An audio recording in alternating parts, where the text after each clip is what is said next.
எனக்கு பிரியமான தேவ ஜனமே, இந்த நாளிலும் கூட உங்கள் யாவரையும் சந்திப்பில் மிகுந்த மகிழ்ச்சி அடைகிறோம். இயேசுவோடு இனிய நேரம் என்கிற நிகழ்ச்சியின் மூலமாக நம்மெல்லாம் இணைந்து ஏசப்பாவுக்கு துதி ஆராதனைகளை நம்ம செலுத்துவதற்கு தேவன் நமக்கு உதவி செய்து கொண்டு வருகிறார். ஆண்டவருக்கு நம்ம நன்றி செலுத்துவோம். இது கிறிஸ்து பிறப்பின் மாதமாக இருக்கிற அப்படின்னால நிறைய கிறிஸ்மஸ் பாடல்களை நம்ம துதி பாடலாக, ஆராதனை பாடலாக நம்ம பாடிக்கொண்டிருக்கிறோம். கர்த்தர் நல்லவராக இருக்கிறார். அன்பான சகோதர சகோதரிகளுக்கு ஒரு அன்பான வேண்டுகோள், இந்த நிகழ்ச்சியை இறுதி வரை நீங்கள் கண்டுகளிக்கும்படியாக உங்களை அன்போடு நான் கேட்கிறேன். கட்டாயம் தேவன் உங்களுக்கு அற்புதங்களை செய்வார், அதில் எந்த ஒரு மாற்று கருத்துமே கிடையாது. ஏசப்பா இன்றைக்கும் ஜீவிக்கிறார். ஆகவே இறுதி வரைக்கும், ஜெப நேரம் வரைக்கும் காத்திருந்து தேவ தொடுதலையும் தேவ ஆசீர்வாதங்களையும் பெற்று செல்ல உங்களை அன்போடு நான் கேட்கிறேன். உங்களுக்காக எனக்காக இயேசு இந்த உலகத்திற்கு வந்தார். ஹல்லேலூயா. உங்களையும் என்னையும் மீட்கும்படியாக இயேசு இந்த உலகத்திற்கு வந்தார். அதை உணர்த்தும் வண்ணமாக அமைந்த அருமையான கிறிஸ்து பிறப்பை குறித்த ஒரு சிறப்பு பாடலை இப்போ நம்ம எல்லாம் சேர்ந்து பாடப்போகிறோம். துதி பாடலாக தெரிந்த வரிகளாகவே எங்களோடு கூட சேர்ந்து நீங்களும் இசையோடு சேர்ந்து கரங்களை தட்டி எங்களோடு கூட சேர்ந்து பாட முடிய உங்களை அன்போடு நான் கேட்கிறேன்.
போற்றும் கிறிஸ்து உங்களுடைய என்னுடைய வாழ்க்கையில வரும்படியாக விரும்புகிறார்.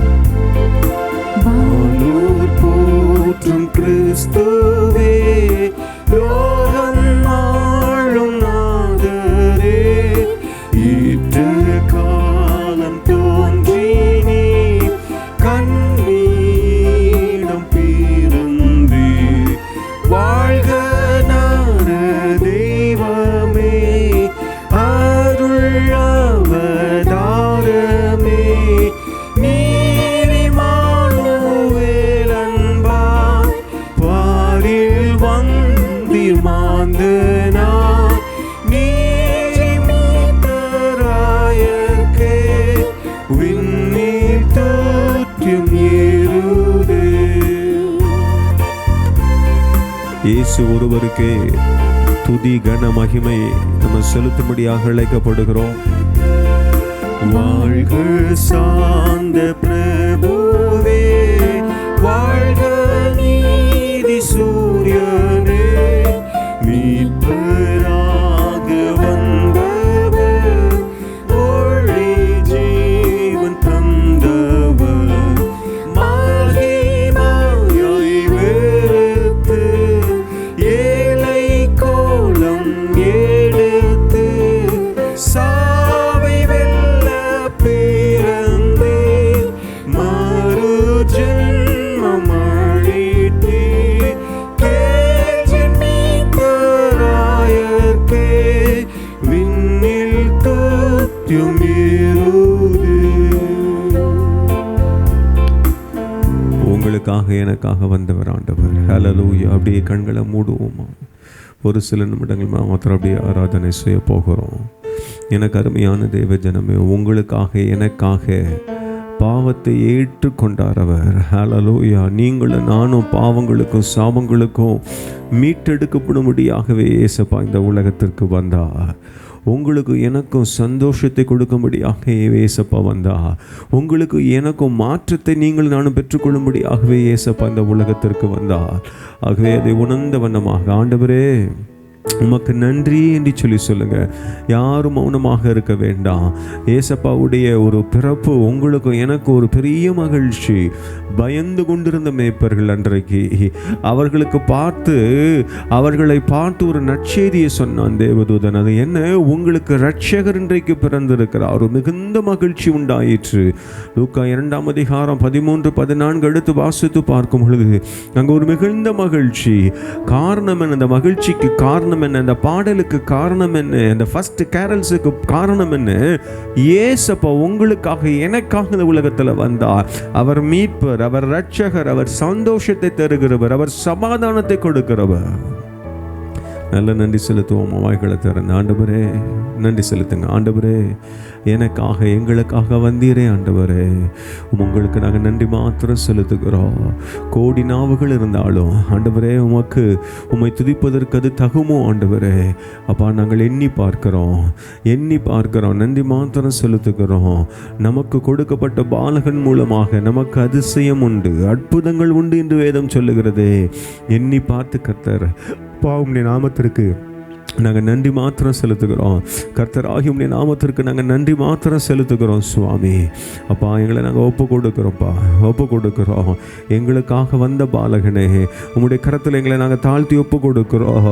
மண் மீதினில் எங்களுக்காய் மகிமையாய் உதித்த நல்ல தெய்வமே உம்மை நாங்கள் உயர்த்துகிறோம் சுவாமி. பாரினில் எங்களுக்காக உதித்த பரிசுத்தரே நாங்கள் உம்மை உயர்த்துகிறோம். ஆண்டவரே உங்களை உயர்த்துகிறோம்.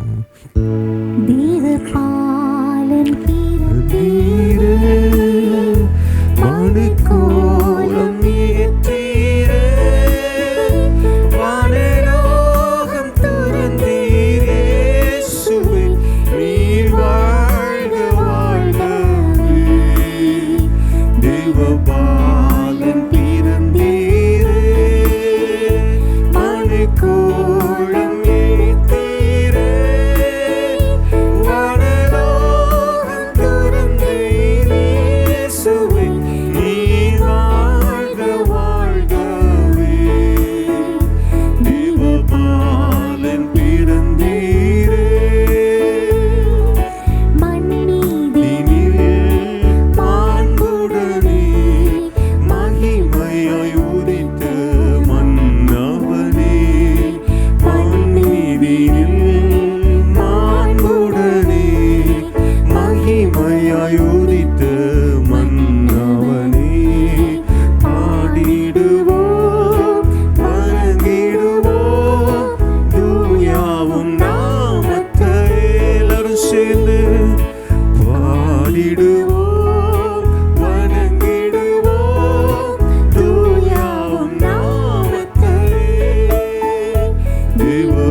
தேவபாலனே எங்களுக்காக நீர் பிறந்தீரே. அந்த வானுலக மேன்மையை துறந்தீரே. மைந்தர்களாகி இந்த மண்ணின் மைந்தர்களாகி எங்களை மீட்கும்படியாக வந்தீரே சுவாமி. நாங்கள் நன்றி மாத்திரம் செலுத்துகிறோம், நன்றி மாத்திரம் செலுத்துகிறோம் ஆண்டவரே. இந்த ஆராதனை நேரத்தில் அப்பா உங்களுடைய பிறப்பை நாங்கள் எண்ணி பார்க்கிறோம் ஆண்டவரே. உங்களுடைய மகிமையான ஆண்டவரே அந்த காரியம் மனிதனுடைய வாழ்க்கையில் பெரிய மாற்றத்தை கொண்டு வந்திருக்கிறது சுவாமி. இழந்து போன அந்த உறவை அது புதுப்பித்துக் கொள்வதற்கு உதவியாக இருந்தது சுவாமி. இன்றைக்கும் மனுக்குலத்திற்கு ஒரு பெரிய மகிழ்ச்சியாக உடைய பிறப்பு காணப்படுகிறது அப்பா. நாங்கள் நன்றி மாத்திரம் செலுத்துகிறோம், நன்றி மாத்திரம் செலுத்துகிறோம். ஆராதனை என்பது எங்களை நாங்கள் அர்ப்பணம் செய்வது அப்பா. எங்களை நாங்கள் அர்ப்பணம் செய்கிறோம். உங்களுக்கு ஏற்ற விதமாக நீர் எங்களை வணைந்து கொள்ளும் ஆண்டவரே. எங்களுடைய சித்தம் அல்ல, உங்களுடைய சித்தம் மாத்திரம் எங்களுடைய வாழ்க்கையின் எல்லா நிலைகளிலும் பரிபூர்ணப்படட்டும். உங்களுடைய நாம மகிமைப்படுவதாக ஏசப்பா, உங்கள் நாம மகிமைப்படுவதாக. எஞ்சிருக்கிற ஒவ்வொரு பகுதிகளிலும் உங்களுடைய நாம மாத்திரம் மகிமைப்படட்டும். துதி ஸ்தோத்திரங்களை ஆண்டவரே நாங்கள் ஏறெடுத்த ஆராதனைகளை கர்த்தர் சுகந்த வாசனையாக நீ முகர்ந்து கொண்டு அதை அங்கீகரித்து விட்டி அதற்காக நாங்கள் நன்றி மாத்திரம் செலுத்துகிறோம். தொடர்ந்து பொறுப்படுத்திக் கொள்ளுங்க. ஏசப்பாவின் இன்ப நாமத்தில் ஜெபிக்கிறோம். ஜெபங்களும் எங்கள் ஜீவனுள்ள நல்ல பிதாவே, ஆமென்.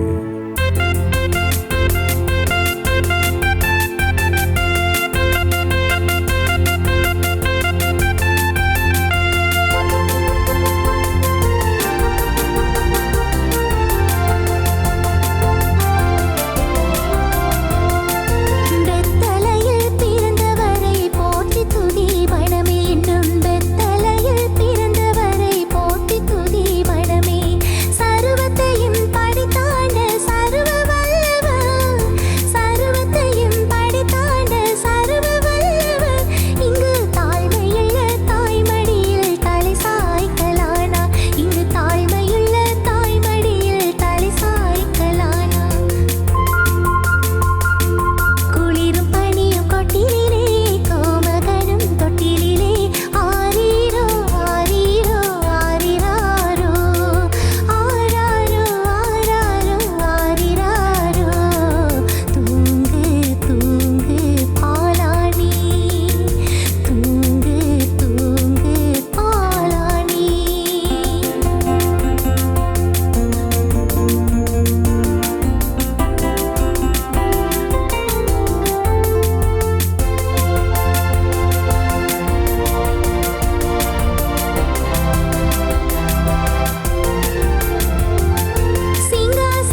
பிரியமான தேவ ஜனமே, அருமையாக ஒரு சிறப்பு பாடலை பாட கேட்டோம். கர்த்தர் நல்லவர். இந்த நாளிலும் கூட ஆண்டுடைய வார்த்தையை கேட்பதற்கு முன்பதாக அப்படியே கண்களை மூடி நம்ம ஜெபம் செய்வோம். ஆண்டவரே, நாங்கள் நன்றி செலுத்துகிறோம் சுவாமி. எங்களுக்காக நீர் இந்த உலகத்தில் வந்தீர். இந்த டிசம்பர் மாதத்தில் அதை குறித்து நாங்கள் நிறைய பாடல்கள், செய்திகளை கேட்பதற்கு கர்த்தர் நீர் எங்களுக்கு உதவி செய்கிறீர். அதற்காக நாங்கள் நன்றி செலுத்துகிறோம். நீங்கள் வந்ததின் நோக்கத்தை உணர்ந்து நாங்கள் செயல்படுவதற்கு எங்களுக்கு உதவி செய்யுங்க ஆண்டவரே. எங்களோடு கூட பேசுங்க. கேட்கிறவர்களாய் மாத்திரமல்ல, செயல்படும்படியாக எங்களுக்கு உதவி செய்யும்படியாக என்னுடைய சமூகத்தில் கெஞ்சுகிறேன். இயேசப்பா, நீங்கள் அப்படியே செய்கிறபடினாலும் மக்கள் நன்றி. எங்களுடைய வாயின் வார்த்தைகளும் எங்களுடைய இருதயத்தின் தியானங்களும் உங்களுடைய சமூகத்தில் பிரதியாக இருப்பதாக இயேசு அப்பாவின் இன்ப நாமத்தில் ஜெபிக்கிறேன். ஜெபங்களும் எங்கள் ஜீவனுள்ள நல்ல பிதாவே, ஆமென். எனக்கு அன்பான தேவ ஜனமே, இந்த நாளிலும் கூட ஆண்டவர் நம்மோடு கூட பேசும்படியாக விரும்புகிற காரியம், கிறிஸ்து பிறப்பு ஒரு மிஷனரி சவால் என்று சொன்னால் அது மிகையாகாது. The birth of Christ is a missionary challenge என்று சொல்லி கர்த்தர் நம்மோடு கூட பேசும்படியாக விரும்புகிறார். உங்களுக்காக எனக்காக இந்த உலகத்தில் வந்தாரே கிறிஸ்து. இந்த இயேசு அப்பாவினுடைய பிறப்பு ஒரு மிஷனரி சவால் என்று சொன்னால் அது மிகையாகாது என்று சொல்லி வேதம் ரொம்ப அருமையாக சொல்கிறது. அதை குறித்து தான் தேவன் இன்றைக்கு நமக்கு சில காரியங்களை காண்பித்து கொடுக்கும்படியாக விரும்புகிறார். யோவான் 3:16 வசனம் உங்களுக்கு எனக்கும் தெரிந்த வசனங்கள் இல்லையா? தேவன் தம்முடைய ஒரே பேரான குமாரனை விசுவாசிக்கிறவன் எவனோ அவன் கெட்டு போகாமல் நித்திய ஜீவனை அடையும்படிக்கு அவரை தந்தருளி இவ்வளவாய் இந்த உலகத்தில் அன்பு கூர்ந்தார். தமிழ் வேதாகமத்தில் அன்பு கூர்ந்தார் என்கிற பதம் கடைசியில் கொடுக்கப்பட்டிருக்கிறது. ஆங்கில வேதாகமத்தை நம்ம எடுத்து வாசித்து பார்ப்போம். ஏன்னா for God so loved the world. எனக்கு அன்பான தேவ ஜனமே, பிதாவாகிய தேவன் உங்கள் மீதும் என் மீதும் அன்பு கூர்ந்தபடியினால, அன்பு செய்தபடியினால, அன்பின் ஆண்டவராகி இயேசுவாகிய தம்முடைய ஒரே பேரான குமாரனை உங்களுக்காக எனக்காக நமக்காக இந்த உலகத்தில் தந்தா. ஒரு நிலையிலே சொல்லணும் ஹல்லேலூயா. நல்ல சத்தமா ஹல்லேலூயா. எனக்கு அருமையான தேவ ஜனமே, பிதாவாகிய தேவன் மனுக்குலத்தின் மீது வைத்த அன்பு, கிறிஸ்து பிறப்பே இந்த உலகத்திற்கு கற்றுக் கொடுக்கக்கூடிய காரியம் என்ன? அன்பு. பவுல் கொரிந்து சபைக்கு எழுதும் பொழுது அருமையாக சொல்லுகிறார். 1 கொரிந்தியர் 13வது வசனத்தை எடுத்து வாசித்து பார்க்கும் பொழுது, நம்பிக்கை, விசுவாசம், அன்பு, இவை மூன்றும் இந்த உலகத்தில் இருக்கிறது. இவைகளில் அன்பே பிரதானம். அன்பு உண்டோ? கிறிஸ்து பிறப்பு உங்களுக்கு எனக்கும் கற்றுக் கொடுக்க விரும்புகிற முதல் காரியம், நீங்களும் நானும் அன்பு செய்யும்படியாக அழைக்கப்படுகிறோம். நீங்களும் நானும் அன்பை வெளிப்படுத்தும்படியாக அழைக்கப்படுகிறோம். எனக்கு பிரியமான தேவ ஜனமே, அன்பு செய்கிறோமா? That is true Christmas. அதுதான் உண்மையான கிறிஸ்துமஸ். இயேசுவை அறிந்திருக்கிறேன், இயேசுவை சொந்த இரட்சகராக நான் ஏற்றுக்கொண்டிருக்கிறேன் என்று சொல்லக்கூடிய ஒவ்வொரு கிறிஸ்தவனும், ஒவ்வொரு கிறிஸ்தவளும், நீங்களும் நானும் அறியாத மக்களிடத்தில் இயேசுவின் அன்பை காண்பிக்க வேண்டும். மற்றவர்களை அன்பு செய்ய வேண்டும். பிதாவாகிய தேவன் உங்கள் மீதும் என் மீதும் அன்பு செய்தபடினால இயேசப்பாவை தன்னுடைய ஒரே பேரான குமாரன் இந்த உலகத்தில் கொடுத்தாராம். அன்பே பிரதானமாக இருக்கிறதே. அன்பு செய்கிறோமா? என் வேதம் ரொம்ப அருமையாக சொல்லுது. பவுல் தீமோத்தேயுக்கு சொல்லும் பொழுது அருமையாக சொல்லுகிறார். 1 தீமோத்தேயு 1:15 வசனத்தை எடுத்து வாசித்து பார்ப்போம். ஏன்னா பாவிகளை ரட்சிக்கும்படியாகவே கிறிஸ்து இயேசு உலகத்தில் வந்தார். எத்தனை அருமையான வார்த்தைகள்! அவர்களில் பிரதான பாவி நான் தான். பாவியாகிய என்னை, பாவிகளாகிய நம்மை மீட்க இயேசப்பா இந்த உலகத்தில் வந்தார். அன்பு. யோசித்து பாருங்க, இந்த உலகத்தில் பாவிகளோடு நீங்களும் நானும் நம்முடைய பிள்ளைகளை சேர விடுவோமா? இல்லை நீங்களும் நானும் தான் சேர்ந்து பழகுவோமா? வாய்ப்பே இல்லை இல்லையா? ஆனால் இயேசப்பா அப்படி அல்ல. பாவிகளாகிய நம்மை தேடி வந்தார். What a wonder it is. எனக்கு அருமையான தேவ ஜனமே, எவ்வளவு அருமையான காரியம் அது. பாவிகளாகிய நம்மை தேடி வந்தார். இழந்து போனதை தேடவும் ரட்சிக்கவுமே கிறிஸ்து இயேசு இந்த உலகத்தில் வந்தார். நம்மை தேடி வந்தார். That is true love. அன்பு. பிதாவாகிய தேவன் அன்பு கூர்ந்தபடினால ஏசப்பாவை இந்த உலகத்தில் தந்தார். ஏசப்பாவும் இந்த உலகத்தில் வந்து நல்ல மேய்ப்பனாக அவர் சுற்றி வருகிறத நீங்களும் நானும் பார்க்க முடிகிறது. அன்பு. கிறிஸ்து பிறப்போ உங்களுக்கும் எனக்கும் ஒரு மிஷினரி சவால் என்று சொல்லி சொன்னேன் இல்லையா? அது மெய்யாகவே உண்மை. ஏசப்பா இந்த உலகத்தில் வாழ்ந்த பொழுது ஒருவேளை அவர்களை இகழ்ந்தார்கள், அவர்களை தூஷணமாய் பேசினாங்க. ஆனாலும் கர்த்தர் அவர்களுக்கு நன்மையான காரியங்களை செய்தார். அல்லேலூயா. அப்போஸ்தலர் 10:38 எடுத்து வாசித்து பார்க்கும் பொழுது என் வேதம் அருமையாக சொல்லுகிறது, அன்பின் ஆண்டவராகிய இயேசு மனுக்குலத்தின் மீது அன்பு வைத்தபடினால அவர் நன்மை செய்கிறவராகவே சுற்றி திரிந்தாராம். பயந்து கொண்டிருக்கிறாயோ? எதிர்பார்ப்போடு காத்திருக்கிறாயோ சகோதரனே, சகோதரியே? இன்றைக்கு இப்பொழுது இந்த நேரத்தில் கர்த்தர் உங்களோடு கூட பேசும்படியாக விரும்புகிறார். I love you. நான் உன்னை நேசிக்கிறேன். மகனே, மகளே, அன்பான குடும்பங்களே, நான் தனித்து விடப்பட்டிருக்கிறேன்.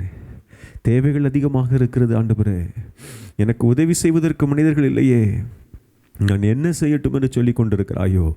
உங்களை பார்த்து கர்த்தர் சொல்லும்படியாக விரும்புகிறார். நான் உங்களை நேசிக்கிறேன், நான் உங்களை நேசிக்கிறேன். வேதம் ரொம்ப அருமையாக சொல்லுகிற 2 தீமோத்தேயு 3:1 தொடங்கி 5 வரைக்கும் வாசித்து பார்ப்போமையானா, என் வேதம் அந்த உலகத்தின் அன்பை குறித்து அருமையாக சொல்லுகிறது. அந்த வசனத்தை நான் வாசிக்கிறேன். எல்லாரும் திருப்பி வைத்துக்கொள்வோமா? 2 தீமோத்தேயு 3:1 தொடங்கி, மேலும் கடைசி நாட்களில் கொடிய காலங்கள் வரும் என்று அறிவாயாக. எப்படி எனிலும் மனுஷர்கள் தற்பிரியராயும் பணப்பிரியராயும் வீம்புக்காரராயும் அகந்தை உள்ளவர்களாயும் தூஷிக்கிறவர்களாயும் தாய் தகப்பன்மாருக்கு கீழ்ப்படியாதவர்களாயும் நன்றி அறியாதவர்களாயும் பரிசுத்தமில்லாதவர்களாயும் சுபாவ அன்பு இல்லாதவர்களாயும் இணங்காதவர்களாயும் அவதூறு செய்கிறவர்களாயும் இச்சையடக்கம் இல்லாதவர்களாயும் கொடுமையுள்ளவர்களாயும் நல்லோரை பகைக்கிறவர்களாயும் துரோகிகளாக துணிகரம் உள்ளவர்களாக இருமாப்பு உள்ளவர்களாக தேவ பிரியமில்லாமல் சுகபோக பிரியராயும் தேவ பக்தியின் வேஷத்தை தரித்து அதன் பலனை மறுதளிக்கிறவர்களாயும் இருப்பார்கள். இப்படிப்பட்டவர்களை விட்டு நீ விலகு. எவ்வளவு அருமையான வார்த்தைகள் பாருங்கள். பவுல் தீமோத்தேயுக்கு எழுதும் பொழுது அருமையாக சொல்லுகிறார், நீங்களும் நானும் வாழ்ந்து கொண்டிருக்கிற இந்த உலகத்தில் அன்பு தணிந்து விடுமா? அன்பு தணிந்து விடும். கிறிஸ்து பிறப்பு உங்களுக்கு எனக்கும் கற்றுத்தரக்கூடிய முதல் பாடமே, the fitting lesson that you and I can learn from the birth of Christ is just to love. நீங்களும் நானும் அன்பு செய்ய வேண்டும் என்று கற்றுக் கொடுக்கிறது. அன்பு தணிந்து விட்ட உலகம் இது. செய்தித்தாள்களில் ஊடகங்களில் நம்ம தினமும் செய்திகளை கேட்கிறோம் இல்லையா? பெற்றோர்களுக்கு விரோதமாக பிள்ளைகள், பிள்ளைகளுக்கு விரோதமாக பெற்றோர்கள், கணவனுக்கு விரோதமாக மனைவி, மனைவிக்கு விரோதமாக கணவன். அன்பில்லாத உலகம். நான் மும்பையில் ஊழியத்தை செய்யும்படியாக அழைக்கப்பட்டிருந்தோம். அது ஒரு 3 நாள் கூட்டம். அந்த கன்வென்ஷன் கூட்டத்தில் ஒவ்வொரு நாள் கூட்ட முடிவிலும் ஒரு சிலர் ஜெபிக்கும்படியாக வருவார்கள். அப்படியாக ஒரு சகோதரன், திருமணம் முடிந்த ஒரு சகோதரன் அழுது கொண்டே வந்தார். எனக்காக ஜெபம் பண்ணுங்க, என்ன ஆயிற்று? என்னுடைய மனைவி என்னிடத்திலிருந்து பிரிந்து வாழும்படியாக டைவர்ஸ் நோட்டீஸ் கொடுத்திருக்கிறாள். நான் என் மனைவியோடு சேர்ந்து வாழ வேண்டும் என்று விரும்புகிறேன் பிரதர். சின்ன பிள்ளைய போல் அழுதார். என்ன நடந்தது என்று சொல்லி சொன்னேன், கேட்டேன். என்ன நடந்தது என்று சொல்லி கேட்டேன். அந்த சகோதரர் இப்படியாக சொன்னார், நன்றாக வேலை பார்த்து கொண்டிருந்தேன், எங்களுக்கு திருமணமானது, சந்தோஷமாகத்தான் நாங்கள் இருந்தோம். எங்களுடைய சம்பாத்தியத்திற்கு மேலாக சில காரியங்களை, சில பொருள்களை வாங்கினோம். அப்படியான ஆசை அவளுக்குள்ளாக அதிகமாக வர ஆரம்பித்தது. விரலுக்கேற்ற வீக்கம் வேணும்னு சொல்லி சொல்லுவாங்க பழமொழி. ஆனால் எங்களுடைய வாழ்க்கையில் மீறி நாங்கள் ஆசைப்பட ஆரம்பித்தோம். முடிந்த அளவுக்கு அவளுக்கு நான் வாங்கி கொடுத்தேன். திடீரென்று அவருடைய பழைய நண்பன் என்று சொல்லி ஒருவன் எங்களுடைய குடும்பத்தில் புகுந்தான். அவன் மூலமாக சில பண உதவிகளை பெற்றுக்கொண்டு சில காரியங்களை வாங்கினோம்.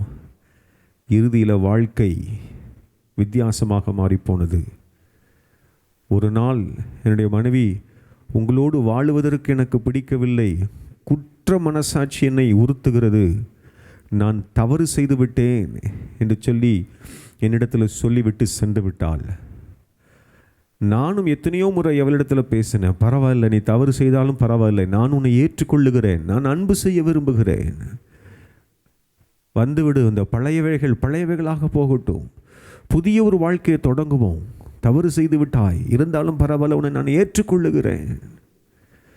ஆனாலும் மனைவி தன்னுடைய கணவனோடு சேர்ந்து வாழ்வதற்கு இடம் கொடுக்கவில்லை. எத்தனையோ முறை வீட்டுக்கு சென்றாலும் மனைவியும் மாமியாருமாக சேர்ந்து இந்த சகோதரனை அடித்து விரட்டக்கூடிய ஒரு சூழ்நிலை. நீங்களும் நானும் வாழ்ந்து கொண்டிருக்கிற உலகத்தில் இப்படிப்பட்ட சம்பவங்களை நீங்களும் நானும் நிறைய கேட்டுக்கொண்டே இருக்கிறோம். எனக்கு அன்பான தேவஜனமே, கடைசி காலத்தில் அன்பு தணிந்து போய்விடும். அந்த அன்பு சகோதரனுக்கு வேதத்தின் வெளிச்சத்தில் அறிவுரைகளை சொல்லி ஜெபிக்க தேவன் கிருபை செய்தார். ஆண்டவர் தம்முடைய சித்தத்தின்படி நேர்த்தியாக ஆசீர்வதித்து இந்த சகோதரனை நடத்தி கொண்டிருப்பார் என்று சொல்லி நான் நம்புகிறேன். இதை கேட்டுக்கொண்டிருக்கிற தேவ ஜனமே, பிதாவாகிய தேவனும் அன்பு செய்தார், அன்பின் ஆண்டவராகிய இயேசுவும் அன்பு செய்தார். நீங்களும் நானும் என்ன செய்கிறோம்? ஏசப்பாவுக்கு ஒருவேளை பாடுகள், பலவீனங்கள், சோர்வுகள் இல்லைன்னு சொல்லி நினைக்கிறீங்களா? அவருடைய ஊழிய பாதையில் அவருக்கு விரோதமாக முறுமுறுத்த நாவுகள் உண்டே. ஆனாலும் கர்த்தர் தெளிவாக இருக்கிறார். ஏசப்பா ரொம்ப தெளிவாக இருக்கிறார். பிதாவாகிய தேவன் தனக்கு கொடுத்த கட்டளை என்ன? அன்பு செய். அதை அவர் செய்து கொண்டே இருந்தார். டில் த லாஸ்ட் பிரெத், மரித்து உயிர்த்தெழுந்த பிறகும் இன்றைக்கும் அவர் அன்பு செய்து கொண்டே இருக்கிறார். என் மகன், என் மகள் என்று சொல்லி பிதாவாகிய தேவனுடைய வலது பாரிசத்தில் உங்களுக்காக எனக்காக பரிந்து பேசுகிற நல்ல பரிகாரி அவர். 1 என் வேதம் அருமையாக சொல்கிறது. நல்ல பரிகாரியாக இன்றைக்கும் அன்பு செய்கிறாரே. கிறிஸ்து பிறப்பு, கிறிஸ்துவின் வாழ்க்கை, கிறிஸ்துவின் மரணம், கிறிஸ்துவின் உயிர்த்தெழுதல், இன்றைக்கும் கிறிஸ்து உங்களுக்கும் எனக்கும் கற்றுக் கொடுக்கக்கூடிய காரியம் என்ன? அன்பு. அன்பு உண்டோ? ஒரு நீக்ரோ பெண், ஒரு சகோதரன், ஒரு மிஷனரி சகோதரன் ஊழியம் செய்து கொண்டிருக்கிறார். அந்த பகுதியில் பள்ளத்தாக்குகளில் ஊழியம் செய்து கொண்டிருக்கிறார். ஆண்டுடைய வார்த்தையை அறிவித்து கொண்டிருக்கிறார். கண்ணீரோடு இயேசுவின் அன்பை சொல்லி கொண்டிருக்கிறாள். இந்த நீக்ரோ பெண்ணும் அந்த கூட்டத்தில் ஒருவளாக பெண்பதாக அமர்ந்த செய்தியை கேட்டுக்கொண்டிருக்கிறாள். திடீரென்று ஓ என்று சொல்லி அழ ஆரம்பித்தாள். இந்த சகோதரன் பேசி கொண்டிருக்கிறான். என்ன திடீரென்று இந்த சகோதரி அழுகிறாளே என்று சொல்லி பார்த்து கொண்டிருந்த வேளையில் திரும்பி வேகமாக பின்பதாக ஓடிவிட்டாள். நேரம் உருண்டோடியது, ஜெபம் முடிந்தது, கூட்டமும் முடிந்தது. இந்த சகோதரி மெதுவாக இந்த ஊழியக்கார சகோதரனை பார்க்கும்படியாக வந்தாள். இந்த மிஷினரியை பார்க்கும்படியாக வந்தாள். தன்னுடைய கைகள் நிறைய சில்லறை காசுகளை கொண்டு வந்தாள். தன்னுடைய கைகள் நிறைய பணங்களை கொண்டு வந்தாள். அந்த சகோதரத்தில் சொன்னா, இதை வாங்கிக்கோங்க. அந்த மிஷினரி சகோதரன் சொன்னார், எனக்கு வேண்டாம், நீ கஷ்டப்படுகிறது நான் நன்கு அறிவேன், உன்னுடைய குடும்ப தேவைகள் அதிகமாக உண்டே, இவ்வளவு பணம் உனக்கு ஏது, எங்கிருந்து வந்தது, இந்த பணம் எனக்கு வேண்டாம் என்று சொல்லி சொல்லுகிறார். அந்த நீக்ரோ பெண் சொன்னது என்ன தெரியுமா? எனக்காகவே வந்து, எனக்காகவே வாழ்ந்து, எனக்காகவே இரத்தம் சிந்தி, எனக்காகவே ஜீவனை கொடுத்த என் இயேசுவுக்கு நான் எதையாவது செய்ய வேண்டும் என்று விரும்புகிறேன் பிரதர். என்னை நான் வாழ்நாளாக அடிமையாக இந்த தோட்டத்துக்கு நான் என்னை விற்றுவிட்டேன். அடிமைகளுக்கு கொடுக்கக்கூடிய பணத்தை மொத்தமாக நான் வாங்கி வந்திருக்கிறேன். இதை ஏசப்பாவுடைய அன்பை சொல்லுவதற்கு நீங்கள் வைத்துக் கொள்ளுங்கள் என்று சொல்லி கொடுத்தாராம். அந்த மிஷினருடைய கண்களில் கண்ணி. எனக்கு அன்பான சகோதரனே, சகோதரியே, நீங்களும் நானும் எத்தனை முறை இயேசுவின் அன்பை நீங்களும் நானும் ரசித்து ருசித்த பின்பதாகவும் நமக்குள்ளாகவே இந்த அன்பை நம்ம வைத்துக் கொண்டிருக்கிறோமோ? Beloved of the Lord, you and I should spell out the good news. You and I should share the love of the Almighty God. கிறிஸ்துவின் அன்பை நீங்களும் நானும் பிரதிபலிக்கணும், பகிர்ந்து கொள்ள வேண்டும். அதுதான் உண்மையான கிறிஸ்மஸ். இந்த கிறிஸ்மஸிலாவது அப்படி ஒரு தீர்மானத்தை எடுக்க தேவன் நமக்கு உதவி செய்வாராக. நீங்களும் நானும் எப்போ தெரியுமாங்க அன்பு செய்ய முடியும்? பழைய ஏற்பாட்டில் 10 கற்பனைகள் சொல்லப்பட்டது. 10 வாயை திறந்தால் மூட மாட்டேங்கிறோம் இல்லையா? 10 ஆண்டவர் பார்த்தாரு, அதை சுருக்கி 2 உங்களுக்கு தரார். மத்திய 22:37 எடுத்து வாசித்து பார்க்கும் பொழுது என் வேதம் ரொம்ப அருமையாக சொல்லுது இல்லையா? முழு இருதயத்தோடும், முழு ஆத்துமாவோடும், முழு மனதோடும், கர்த்தராகிய தேவனிடத்தில் அன்பு கூறுவாயாக. ஹல்லேலூயா. நீங்களும் நானும் நம்முடைய வாழ்க்கையில் 100% அன்பின் ஆண்டவராகிய இயேசுவிடத்தில் அன்பு செய்யும் பொழுது தானாகவே நீங்களும் நானும் மற்றவரிடத்தில் அன்பு செய்ய ஆரம்பித்து விடுவோம். அது உங்களை செயல்படுத்தி விடும். 100% இயேசுப்பாவிடத்தில் அன்பு செலுத்த அழைக்கப்படுகிறோமே, அன்பு செய்கிறோமா? அன்பு செய்வோமே ஆனால் செயல்படும் பாத்திரங்களாக மாறிவிடுவோம். செயல்படும் பாத்திரங்களாக மாறிவிடுவோம். செயல்படும் பாத்திரங்களாக மாறிவிடுவோம். உங்களையும் என்னையும் தேவன் பயன்படுத்த விரும்புகிறார். உங்களையும் என்னையும் கர்த்தர் செயல்படுத்தும்படியாக விரும்புகிறார். பவுல் தூரமாக இருக்கிறான், தேவனை விட்டு தூரமாக இருக்கிறான். ஆண்டவர் அவனை சந்திக்கிறார். சந்தித்த மாத்திரத்தினுடைய வாழ்க்கையில் முற்றிலுமாக ஒரு மாற்றம். அவன் சொல்கிறத பாருங்க. ரோமர் 10:1 இஸ்ரவேல் ஜனங்கள் ரட்சிக்கப்பட வேண்டும் என்பதே என்னுடைய இருதயத்தின் விருப்பமோ, என்னுடைய அனுதின ஜெபம். See the transformation, beloved of the Lord, see the transformation in his life. அவனுடைய வாழ்க்கையில் நடைபெற்ற மாற்றத்தை பாருங்க. இயேசுவின் அன்பு குறுக்கீடு செய்கிறது. He is tasting the love of God. அவனால் இருக்க முடியல. இதே இஸ்ரவேல் ஜனங்களை தான் பிடித்து சிறையில் போட வேண்டும் என்று சொல்லி கங்கணம் கட்டி கொண்டு அவன் செயல்பட்டு கொண்டிருந்தான். இயேசுவின் அன்பை ருசிக்கிறான். மாற்றம் வருகிறது.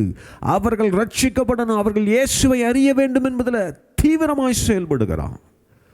இயேசுவின் அன்பை அறிவிக்க நீங்களும் நானும் அழைக்கப்படுகிறோம். கிறிஸ்து பிறப்பு ஒரு மிஷனரியின் அறைகூவல். எனக்கு அருமையான தேவஜனமே, எனக்கு அன்பான சகோதரனே, சகோதரியே, செயல்படுவாயா? ரோமர் 8:36, 36, 37, 38, 39 நிதானமாய் குறித்து வைத்து கொண்டு வீட்டில் வாசிங்க. அதிகாரமானாலும் அவமானமானாலும் நிந்தையானாலும் எந்த ஒரு காரியமானாலும் கிறிஸ்துவின் அன்பை விட்டு என்னை பிரிக்க மாட்டல் ஆகாது என்பது நான் நிச்சயத்திருக்கிறேன். என்னை பிரிக்க முடியாது என்று நான் நிச்சயத்திருக்கிறேன் என்று சொல்லி சொல்லுகிறான். பெரிய பணக்காரன், பெரிய கோடீஸ்வரன், அன்றைய நாட்களில் கப்பல் வைத்திருந்ததாக ஒரு புள்ளி விவரம் சொல்லப்படுகிறது. படித்தறிந்த ஒரு மேதை இயேசுவின் அன்பை ருசிக்கிறாங்க. எல்லாம் குப்பை, என் இயேசுவின் அன்பு ஒன்று போதும் என்று சொல்லி என்னை முழுமையாக அர்ப்பணம் செய்கிறான். செயல்படும் பாத்திரமாக மாறிவிட்டான். எனக்கு அன்பான தேவஜனமே, கிறிஸ்து பிறப்பு ஒரு மிஷனரின் அறைகூவல். பிதாவாகிய தேவன் அன்பு செய்தார், இயேசப்பாவும் அன்பு செய்தார். அந்த மிஷனரி அறைகூவலின் தொடக்கமே என்ன? அன்பு. கிறிஸ்து பிறப்பு உங்களுக்கு எனக்கு கற்றுத்தருவது என்ன? அன்பு. ரெண்டாவது, அதே மைய வசனமாக தேவன் நமக்கு தந்தார் இல்லையா?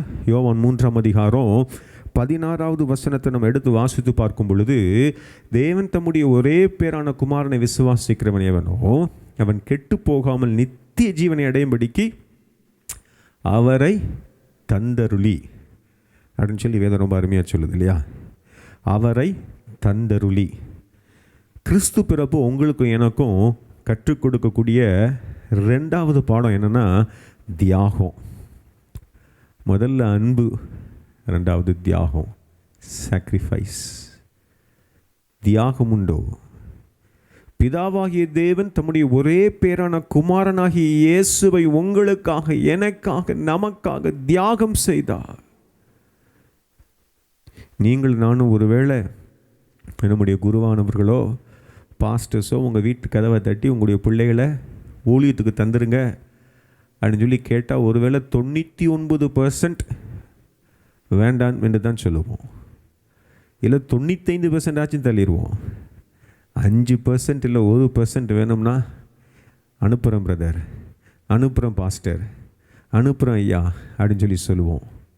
எனக்கு அன்பான தேவ ஜனமே, பிதாவாகிய தேவனுக்கு தெரியும், ஏசப்பாவை நான் அனுப்புகிறேன், என் மகனை அனுப்புகிறேன், அவன் படக்கூடிய பாடுகள் என்னவென்று என் பிதாவாகிய தேவன் அறிந்திருக்கிறார்.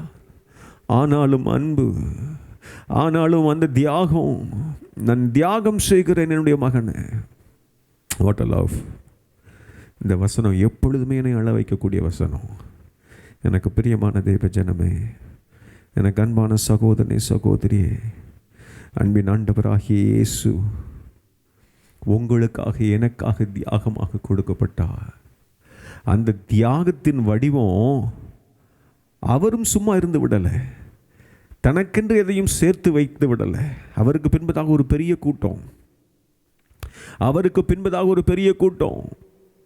ஒருவேளை அவர் நினைத்திருந்தா நிறைய காரியங்களை சாதிக்கலாம், பெரிய மாடி வீடு கட்டியிருக்கலாம். எதையுமே அவர் கையில் எடுக்கவும் இல்லை. போய் ஒவ்வொரு இல்லங்களுக்கும் ஒவ்வொரு பகுதிகளுக்கும் ஊழியத்தை செய்தார், பிதாவின் சித்தத்தை நிறைவேற்றினார். அப்படியே அங்கே உதறிட்டு அப்படியே அந்த இடத்த ஆசீர்வாதம் செய்துவிட்டு, அந்த தகுமையானால் அதை ஆசீர்வாதம் செய்துவிட்டு ஆண்டவர் அங்கிருந்து புறப்பட்டு வருகிறத பார்க்க முடிகிறது. எதையும் தனக்கென்று சொந்தமாக அவர் மாற்றிக்கொள்ளவில்லை. எனக்கு அன்பான சகோதரனே, எனக்கு அன்பான சகோதரியே, தியாகம் உண்டோ? Do you have the sacrifice, attitude of sacrifice? தியாகத்தின் சுபாவம் உண்டோ? தியாகம் செய்யும்படியாக அழைக்கப்படுகிறோம். ஏசப்பா சிலுவையில் தொங்கிக் கொண்டிருக்கிறார். லூக்கா 23:34 பிதாவே, இவர்களுக்கு மன்னியும், தாங்கள் செய்கிறது இன்னதென்று அறியாது இருக்கிறார்கள். தியாகம் செய்து கொண்டிருக்கிறார், தன்னையே ஒப்பு கொடுக்கிறாரு. கேட்கப்படுது அவர்கிட்ட. நியாயாசனங்களுக்கு முன்பதாக, நியாய சங்கங்களுக்கு முன்பதாக நிற்கும்பொழுது இடத்தில் கேட்கப்படுது. பிலாத்து கேட்குறான், உன் மீது என்ன குற்றம்? ஒன்றுமே சொல்லலை, ஒன்றுமே சொல்லலை. அவரையே அவர் தியாகமாக தந்தார். எனக்கு அருமையான தேவ ஜனமே, ஒருவேளை மிஷினரிகளை நீங்கள் பார்க்க முடியும். It's a sacrificial ministry. தங்களையே பிள்ளைகளை தூரமாய் விட்டு, குடும்பத்தை தூரமாய் விட்டு தியாகம் செய்து இயேசுவின் அன்பை அறியாத மக்கள், அறியாத மக்களுடைய உள்ளத்தில் மலரச் செய்வதற்கு போராடி தேவ நாமத்தை மகிமைப்படுத்தக்கூடிய ஒரு உன்னதமான ஒரு ஊழியம், மிஷனரி ஊழியம். கிறிஸ்துவும் அப்படி தான் செயல்பட்டார். He has a mission. என்ன மிஷன் அது? அன்பு செய்கிறது, தியாகம் செய்கிறது. ஹல்லேலூயா. என் வேதம் ரொம்ப அருமையாக சொல்லுது இல்லையா? யோவானில் எடுத்து வாசித்து பார்க்கும் பொழுது, நல்ல மேய்ப்பன் தன் ஆடுகளுக்காக தன் ஜீவனையை கொடுக்கிறான். மத்திய 20:28 என் வேதம் அருமையாக சொல்கிறது, அன்பின் ஆண்டவராக இயேசு ஊழியம் கொள்ளும்படியாக வராதபடிக்கு ஊழியம் செய்யும்படியாகவும் அநேகரை மீட்கும்படியாக தம்முடைய ஜீவனை கொடுக்கும்படியாகவே வந்தார். யோசித்து பாருங்க, ஜீவனை கொடுக்கும்படியாகவே வந்தார். He just came into man. He just came into mankind to give his life. மனிதனாக வந்ததின் நோக்கம் என்ன? உங்களுக்காக எனக்காக ஜீவனை கொடுப்பதற்காகவே வந்தார். உங்களுக்காக எனக்காக ஜீவனை கொடுக்கவே வந்தார். உளப்பட்ட நிலம் போல மாறிற்றவருடைய சரீரம், இரத்தம் சொட்டுகிறது. தொங்கிக் கொண்டிருக்கிற வேளையிலும் பிதாவை இவர்களுக்கு மன்னியும். What a love! எனக்கு அன்பான தேவ ஜனமே, யோவான் 3:16 உங்களுக்கு எனக்கு கற்றுக் கொடுக்க விரும்புகிற காரியம் தியாகம். பிதாவாகிய தேவன் அன்பு செய்தார், தியாகம் செய்தார். அன்பின் ஆண்டவராகிய இயேசுவும் அன்பு செய்தார், தியாகம் செய்தார். இந்த கிறிஸ்து பிறப்பின் மாதத்தில் நீங்களும் நானும் அநேக பாடல்கள், கேரல்ஸ் சர்வீஸ் வைக்கிறோம், ஸ்பெஷல் ப்ரோக்ராம்ஸ் நம்ம நடத்துகிறோம், நிறைய ஃபங்க்ஷன்ஸ் நடத்துகிறோம். அன்பு உண்டோ? தியாகம் உண்டோ? இவைகளை கர்த்தர் எதிர்பார்க்கிறார். ஏழை எளிய மக்களுக்கு, ஆதரவற்றவர்களுக்கு, உதவி இல்லாதவர்களுக்கு உதவி கரத்தை நீட்டும்படியாக நீங்களும் நானும் அழைக்கப்படுகிறோம். அதை செய்கிறோமா? ரோமர் 5:12, 18, 19 வீட்டில் போய் வாசித்து பாருங்கள். மெதுவாக நீங்கள் வாசித்து பாருங்கள். என் வேதம் ரொம்ப அருமையாக வசனங்களை சொல்லுகிறது. ஒரு மனிதனுடைய பாவம்,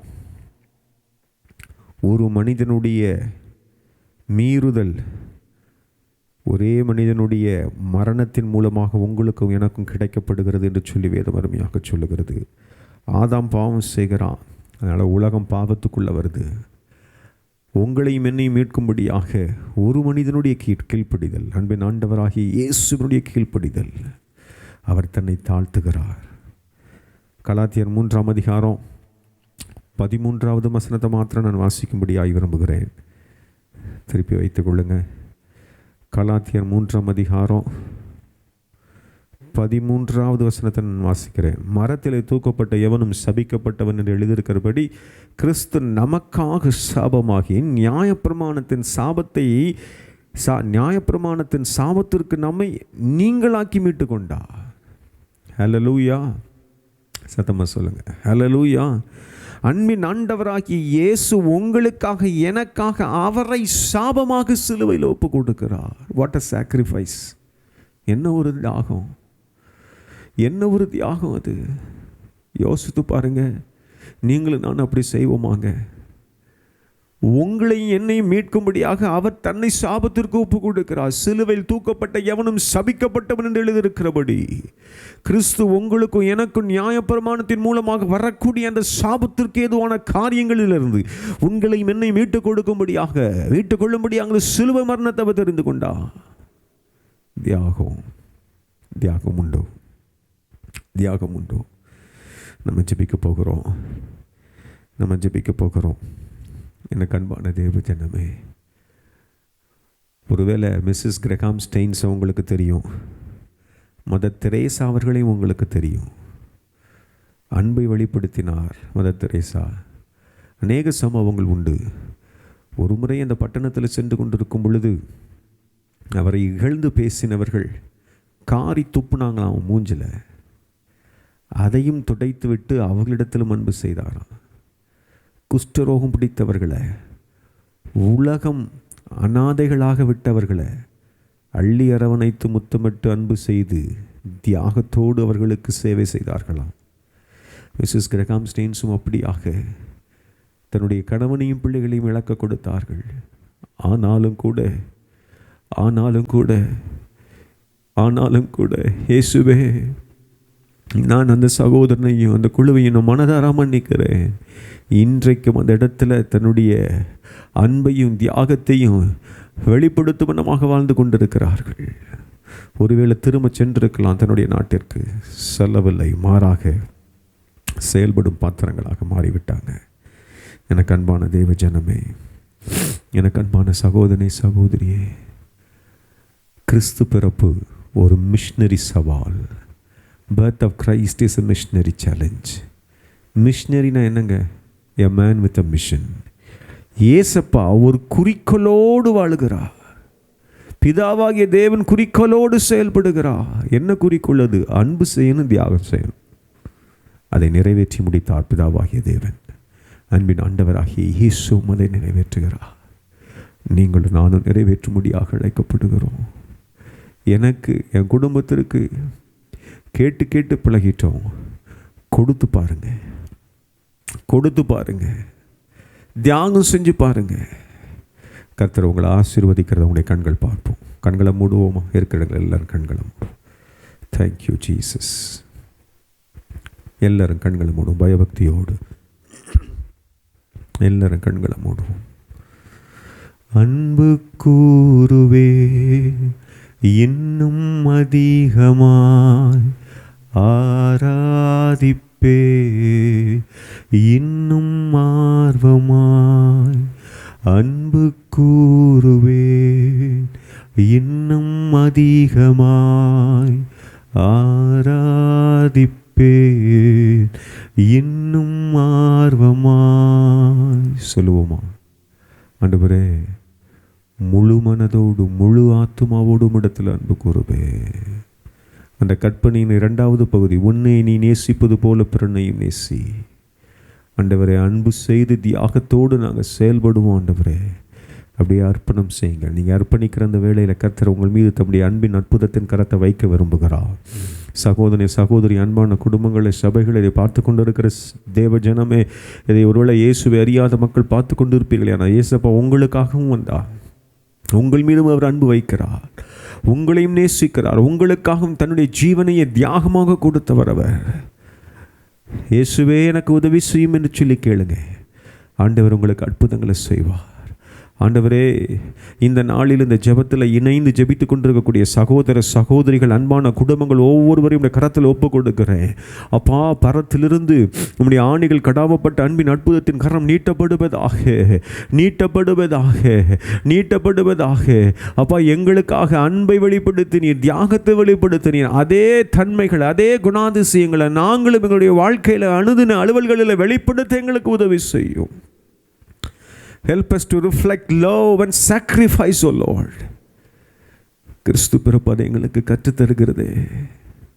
செயல்படும் பாத்திரங்களாக எங்களை மாற்றிவிடும். எல்லாரும் அப்படியே ஒப்பு கொடுங்க. அர்ப்பணிப்பின் அடையாளமாக எல்லாரும் அப்படியே வலது கரத்தை உயர்த்துவோமா? வலது கரத்தை உயர்த்துங்க. இது உங்களுக்கும் தேவனுக்கும் உள்ள ஒரு நேரம். வலது கரத்தை உயர்த்துங்க, வலது கரத்தை உயர்த்துங்க. கர்த்தர் உங்களுடைய கரங்களை பார்க்க விரும்புகிறார், பிடிக்க விரும்புகிறார், அன்போடு தியாகத்தோடு செயல்பட உங்களை மாற்ற விரும்புகிறார். கரங்களை உயர்த்துங்க. It is between you and God. கரங்களை உயர்த்துங்க. கரங்களை உயர்த்தின கரங்களை கர்த்தர் பிடிக்கும்படியாக விரும்புகிறார். கர்த்தர் உங்களுடைய கரங்களை பார்க்கிறார். சகோதரனே, சகோதரியை, வாலிப தம்பி, தங்கச்சி, அன்பான குடும்பங்களை கர்த்தர் உங்களுடைய கரங்களை பார்க்கிறார். ஆண்டவரே உமக்கு நன்றி. கரங்களை உயர்த்தி ஒப்பு கொடுத்து கொண்டிருக்கிற அன்பு பிள்ளைகள் மீது உடைய அன்பின் கரம் வைக்கப்படுவதாக, கரங்கள் பிடிக்கப்படுவதாக இயேசுவின் நாமத்தினாலே. அப்பா, நீங்கள் வெளிப்படுத்தின அன்பு, நீங்கள் வெளிப்படுத்தின தியாகம் ஆண்டவரே பிள்ளைகளுக்குள்ள பற்றி எரியட்டும் இயேசுவின் நாமத்தினாலே. அதே அன்பு, அதே தியாகத்தை வெளிப்படுத்த ஆண்டவரே இந்த மாதம் மாத்திரமல்ல, எல்லா நாள்களிலும் எல்லா நேரங்களிலும் கிறிஸ்துவின் அன்பையும் தியாகத்தையும் நாங்கள் வெளிப்படுத்த எங்களுக்கு உதவி செய்யுங்க. Thank you Jesus. கர்த்தருடைய கரங்களை பிடித்து உங்களை அப்படியாக நடத்தப் போகிறார். கரங்களுக்கு கீழே போட்டுவாங்க. ஆண்டவரே நன்றி செலுத்துகிறோம். ஆண்டவரே, அன்பு சகோதர சகோதரி இவ்வளவு நேரம் உடைய சமூகத்தில் காத்திருந்திருக்கிறாங்க சுவாமி. ஆத்துமத்திலும் ஆவியிலும் சரீரத்திலும் என்னென்ன தேவைகளோடு இருக்கிறார்களோ ஒவ்வொரு தேவைகளையும் கர்த்தர் உங்களுடைய சித்தத்தின்படி சந்தித்து கொடுங்க அப்பா. யோவான் 11:35 எடுத்து வாசித்து பார்க்கும் பொழுது இயேசு கண்ணீர் விட்டார் என்று வேதம் சொல்லுகிறது. எங்களுடைய பாடுகளை, பலவீனங்களை ஒருவேளை நாங்கள் சொல்லக்கூடும், யாரும் பார்க்கலையே, எங்களுக்கு யாரும் உதவி செய்வதற்கு இல்லையே, இயேசுவே நீர் இருக்கிறீரா என்று சொல்லி சில நேரத்தில் என்ன தோணுகிறது. எனக்கு அன்பான சகோதரனே, சகோதரி, அப்படி அல்ல. நீங்களும் நானும் படுகிற ஒவ்வொரு பிரயாசங்களையும், நீங்களும் நானும் கடந்து செல்கிற ஒவ்வொரு பாதைகளையும் என் தேவன் நன்கறிந்து வைத்திருக்கிறார். உங்களையும் என்னையும் படைத்தவர் அவர் அல்லவோ? அவருடைய மதில்கள் உங்களுக்கும் எனக்கும் முன்பதாக சுற்றி இருக்கிறதல்லவோ? ஏசாயா 49:15-16 வேதம் அருமையாக சொல்லுகிறது. ஹல்லேலூயா. ஒரு தாயானவள் தன்னுடைய கர்ப்பத்தின் பாலகனை மறந்தாலும் நான் உங்களை மறவேன். என்னுடைய மதில்கள் எப்பொழுதும் உங்களுக்கு பாதுகாப்பாக இருக்கும். I will protect you, I will cover you, I will guide you beloved. அன்பானவர்களை, கர்த்தர் உங்களை பாதுகாத்து நேர்த்தியாக நடத்துவேன் என்று சொல்லி கர்த்தர் சொல்லுகிறார். ஆண்டவரே, நாங்கள் நன்றி செலுத்துகிறோம். அப்பா, பிள்ளைகளுடைய தேவைகள் ஒவ்வொன்றையும், சகோதர சகோதரியுடைய தேவைகள் ஒவ்வொன்றையும் உங்களுடைய சித்தத்தின்படி, ஆத்துமத்திலும் ஆவியிலும் சரீரத்திலும் அப்பா உங்களுடைய சித்தத்தின்படி நீங்கள் செய்து கொடுக்க முடியும் நான் ஜெபிக்கிறேன். நல்ல வேலைகள் கிடைக்கட்டும், சரீரத்தில் நல்ல சுகம் உண்டாகட்டும், தொழிலில் நல்ல ஒரு ஆசீர்வாதம் உண்டாகட்டும் சுவாமி. செயல்படுகிற பாத்திரங்களாக மாற்றி விடுங்க. நீங்கள் அப்படியே செய்கிறபடினாலும் உமக்கு நன்றி. தொடர்ந்து பொறுப்படுத்திக் கொள்ளுங்கள். உங்களுடைய நாமம் மகிமைப்படுவதாக. இயேசு அப்பாவின் இன்ப நாமத்தில் ஜெபிக்கிறோம். ஜெபங்க எழுமகள் ஜீவனுள்ள நல்ல பிதாவே, ஆமென். சேர்ந்து செல்வோமா? என் ஆத்துமாவே கர்த்தரை ஸ்தோத்திரி, என் முழு உலமையோட பரிசுத்த நாமத்தை ஸ்தோத்திரி. என் ஆத்துமாவே கர்த்தரை ஸ்தோத்திரி, கர்த்தர் செய்த சகல உபகாரங்களை மறவாதே. ஆமென். Thank you. God bless you all.